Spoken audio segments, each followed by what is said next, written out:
The story of marine reptiles. The ocean would have been a scary place 200 million years ago. There were plenty of apex predators like the Shawnesaurus, a 30-ton marine reptile with a beak like a dolphin, and Dacosaurus, a 1-ton prehistoric crocodile that made both fish and pterosaurs fear for their lives. But among the most famous prehistoric marine reptiles was the elasmosaur, with its long, sleek neck, mouth full of sharp teeth, and enormous body. If you saw one barreling your direction, you'd be sure to change your course. These curious creatures looked like something out of a science fiction novel, and they've long left scientists wondering how they took shape. But new research published in the journal Communications Biology may have some answers. Researchers suggest that their huge size and long necks seem to evolve simultaneously because their enormous body size mitigated the drag that their long necks created in the water. History. The Swiss Alps might seem like a strange place to go searching for ocean life. The landlocked countries far from the ocean, the highest peaks in the range reaching over 14,000 feet above sea level. The rock layers in those mountains have yielded the partial remains of whale-sized reptiles that swam the seas about 205 million years ago. Among the biggest of the shark-shaped ichthyosaurs, these ocean-dwelling saurians were some of the Earth's first giants, part of an evolutionary drama that paleontologists are just beginning to understand. The ichthyosaurs from the Swiss Alps are not alone. Paleontologists have also uncovered giant ichthyosaurs from fossil sites in Nevada, British Columbia, and England in the past 20 years. Many of those species match or exceed the largest ichthyosaurs previously known, reaching lengths that rival the blue whale for the biggest ocean-going animals of all time. These new finds are rewriting the story of when and why ichthyosaurs evolved into giant species. Elasmosaurs were a species of plesiosaur that swam in a similar manner to a modern-day sea turtle, a method that scientists refer to as underwater flying. They oscillated their large flippers as they whipped through the water. Their extended fins had evolved from legs as they moved off land and into the open waters. We already know from modern aquatic tetrapods like whales and dolphins that a larger size is an evolutionary advantage in the open ocean. While they may expend more energy as their size increases, the energy expended per unit of body mass is smaller. Additionally, there's also some hydrodynamic advantages. The purpose of their long necks is more of a mystery, although it's still related to hunting and feeding. One theory is that their long necks allowed for a sneaker attack on prey, with their huge trunks trailing behind. Elasmosaurs, for example, had among the longest necks, 43 feet in length, with a tiny head and sharp teeth, perfect for grabbing small, slippery fish. Still, she says that there's a lot to learn about how they used their necks and how flexible they were during swimming and feeding. What we know is that it would have been very costly to have a long neck and a small body. Evolutionary advantage. It's clear there was an evolutionary advantage to the elasmosaurs' super long necks, but we're a long way from knowing why and how they benefited these prehistoric beasts. But whatever the reason, these massive reptiles continue to intrigue us 66 million years later. One thing you can't take away from them, though, is that they're some of the most interesting creatures on the planet. Here are 10 reasons why. Number 1. Reptiles evolved from amphibians.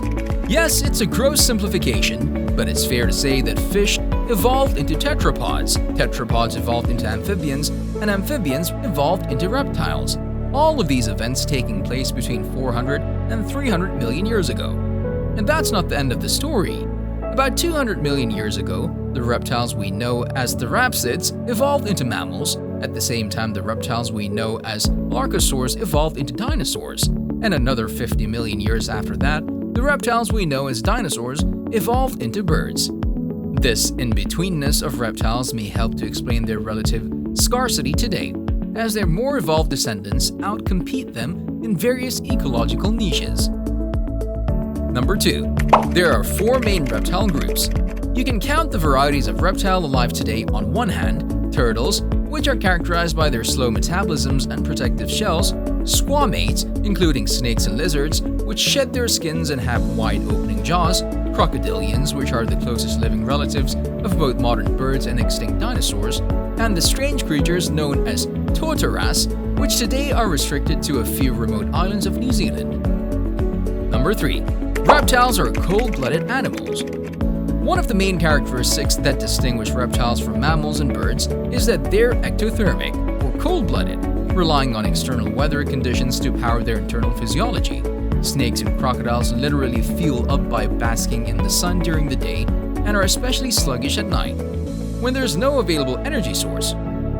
The advantage of ectothermic metabolisms is that reptiles need to eat much less than comparably sized birds and mammals. The disadvantage is that they're unable to sustain a consistently high level of activity, especially when it's dark. Number 4. All reptiles have scaly skin. The rough, vaguely alien quality of reptilian skin makes some people uneasy, but the fact is that these scales represent a major evolutionary leap. For the first time, thanks to this layer of protection, vertebrate animals could move away from bodies of water without risk of drying out.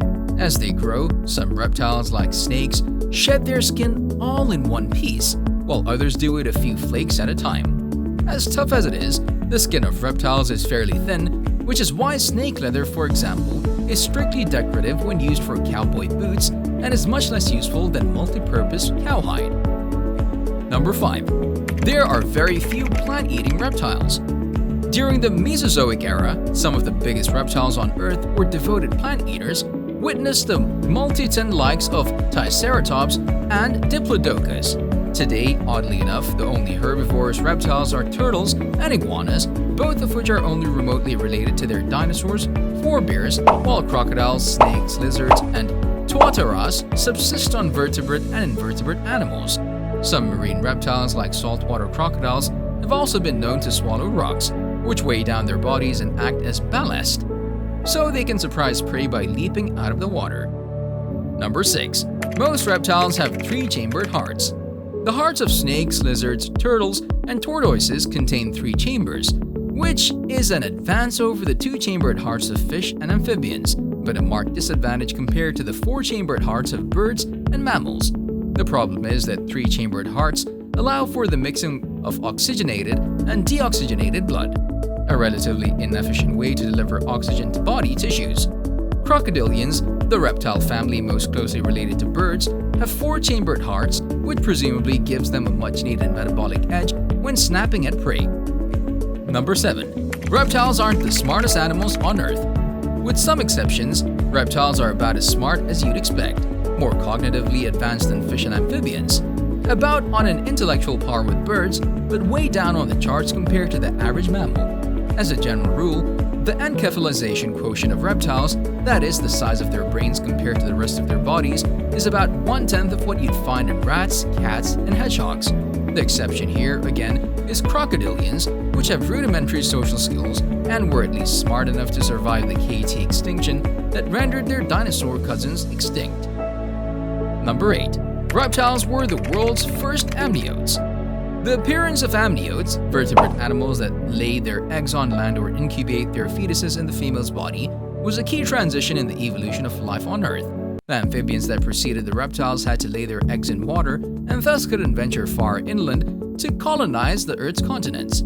In this respect, once again, it's natural to treat reptiles as an intermediate stage between fish and amphibians, which were once referred to by naturalists as the lower vertebrates, and birds and mammals the higher vertebrates, with more derived amniotic reproductive systems. Number 9. In some reptiles, sex is determined by temperature. As far as we know, reptiles are the only vertebrates to exhibit temperature-dependent sex determination, TDSD. The ambient temperature outside the egg during the development of the embryo can determine a hatchling's sex. What's the adaptive advantage of TDSD for the turtles and crocodiles that experience it? No one knows for sure. Certain species may benefit by having more of one sex than another at certain stages of their life cycles, or TDSD may simply be a relatively harmless evolutionary holdover from when reptiles rose to global dominance 300 million years ago. Number 10. Reptiles can be classified by the openings in their skulls.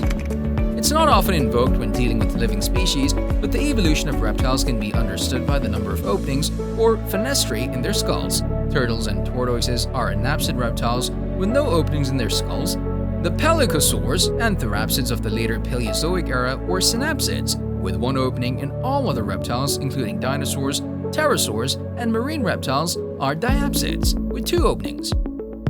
Among other things, the number of fenestrae provides an important clue about the evolution of mammals, which share key characteristics of their skulls with ancient therapsids. That wraps up the video. I hope you enjoyed it, and if you did, make sure to give it a thumbs up, subscribe to our channel, and don't forget to press the bell icon to stay notified about our uploads. I'll see you next time. Till then, peace out.